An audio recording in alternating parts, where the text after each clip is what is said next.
In chapter 13, you will read about all sorts of different ways to, as the title suggests, cue your reader or to help guide your reader through your essays.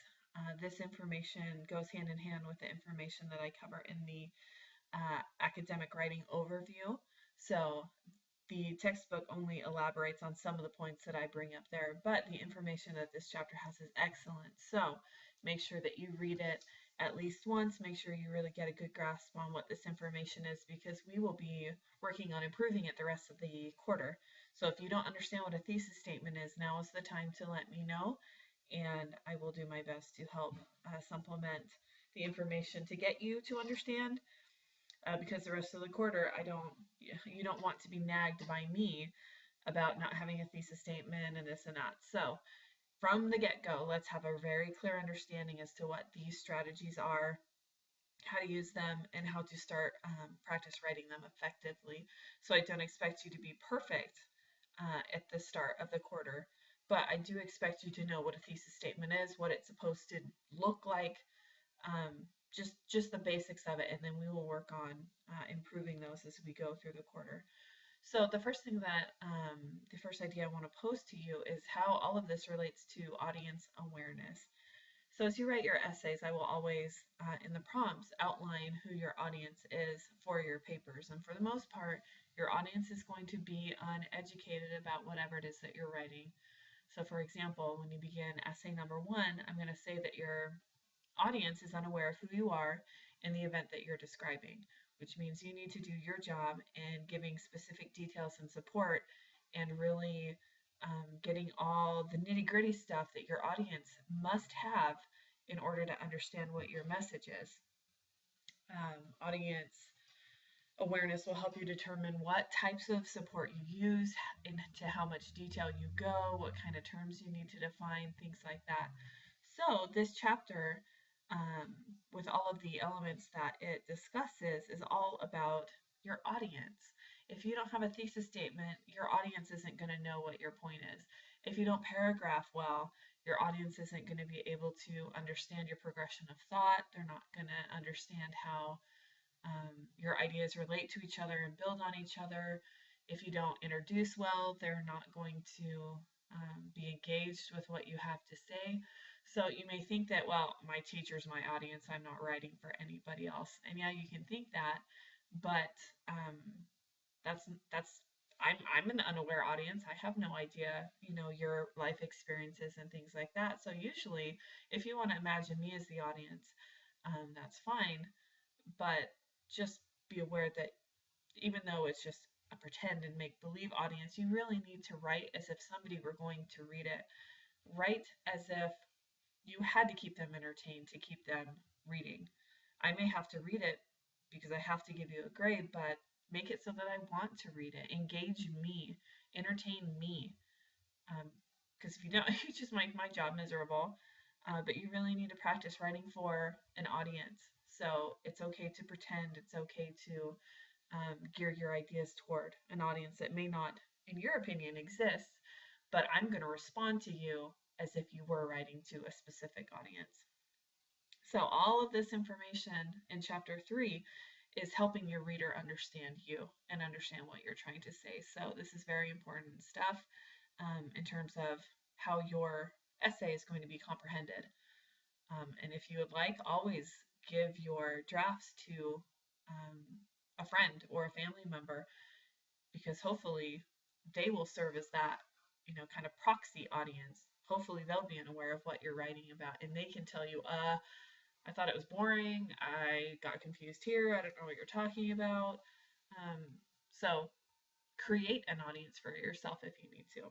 All right, so let's get into the meat of the chapter and what it talks about. And the first thing right off the bat is thesis statements, and I cannot stress the importance of your thesis statement. Essentially, it is the main point that you make in your essay. It ties all of your ideas together, and very, very basically, every sentence in your paper should in some way support your thesis statement. Whether it's an example of a piece of support that you provide, and so long as that example relates to the support and that support relates to your thesis statement, then you're fine. But really, every sentence in some way needs to support your thesis statement. You've got to stay focused.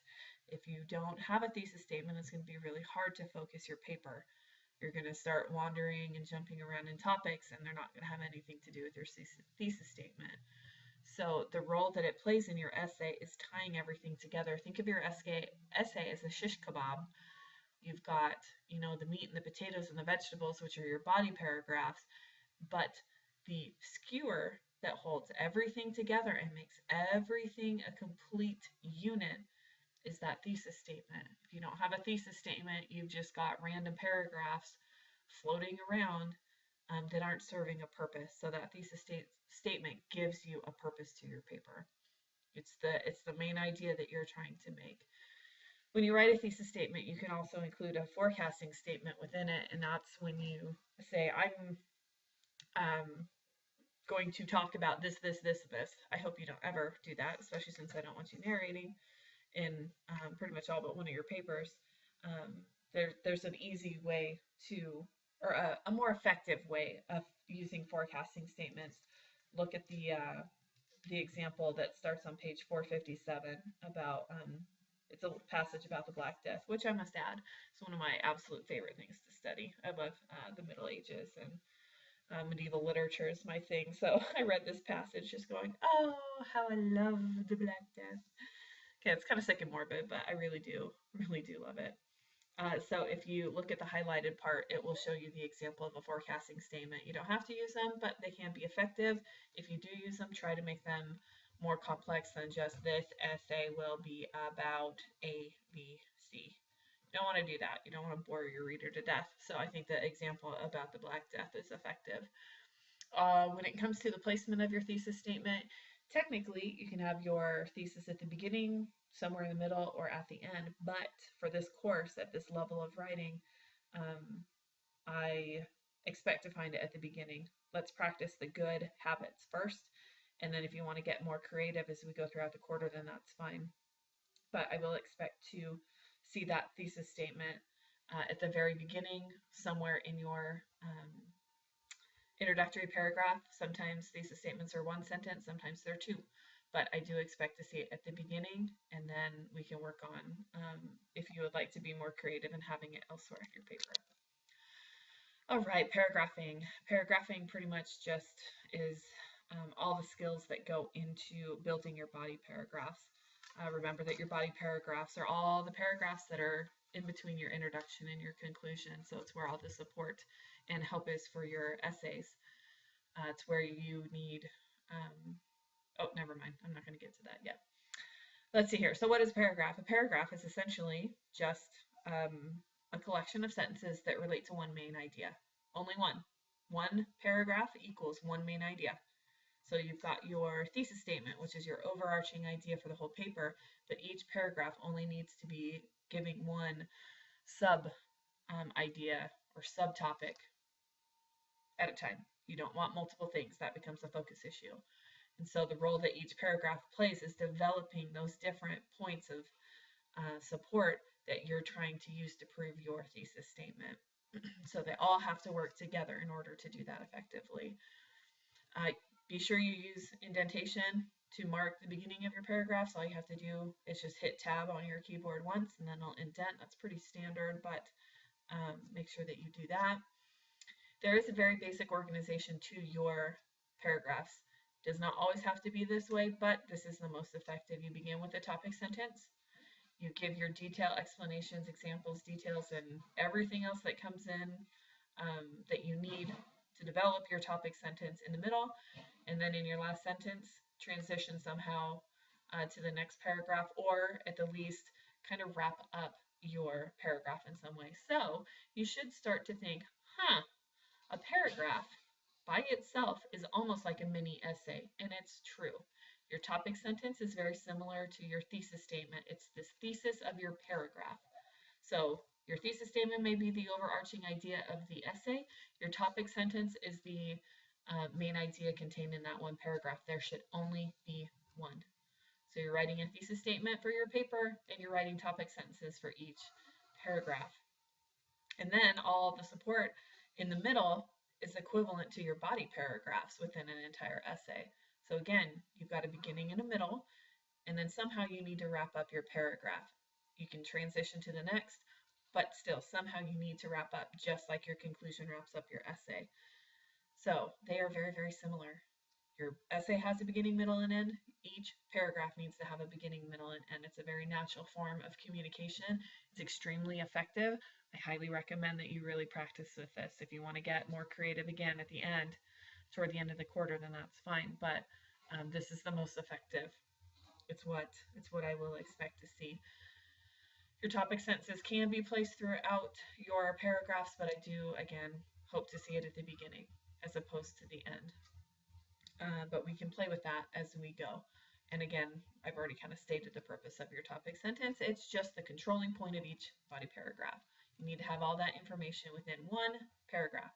How long should a paragraph be? Well, I'm not going to give you a requirement that you have to meet. Some people say, oh, it's 3 sentences. Some say it's 4. I tend to go by lines instead. I don't care how many sentences you have. Perhaps you have some really long, complex ones. But to me, a paragraph should never be more than half a page. If you've got a page-long paragraph, it's too long and you're talking about more than one main idea and you need to break it up. So I say between a third of a page and a half of a page. So at least 5-6 lines and no more than half a page. Just a general rule of thumb. I'm not going to measure you, but more than likely, if you've got a paragraph that's only 3 lines long, it's too short, it's underdeveloped, and it's not effective, and it's not working to help make your paper stronger. It's making it weaker.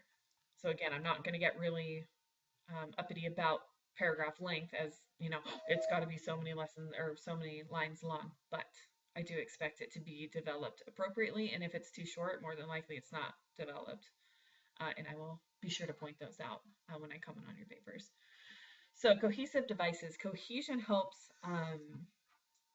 connect all of the ideas within your paragraphs. Also, they can help connect the ideas within your paper as a whole because you're really focused on one main idea. So seeing these connections throughout your paper is just as effective as seeing them within your paragraphs one at a time.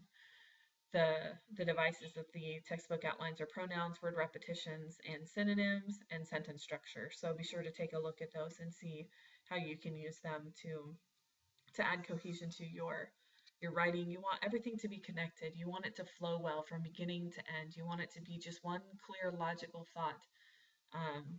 Again, from beginning to end, and cohesion is how you accomplish that. So use these ideas contained within these categories, and that will really help.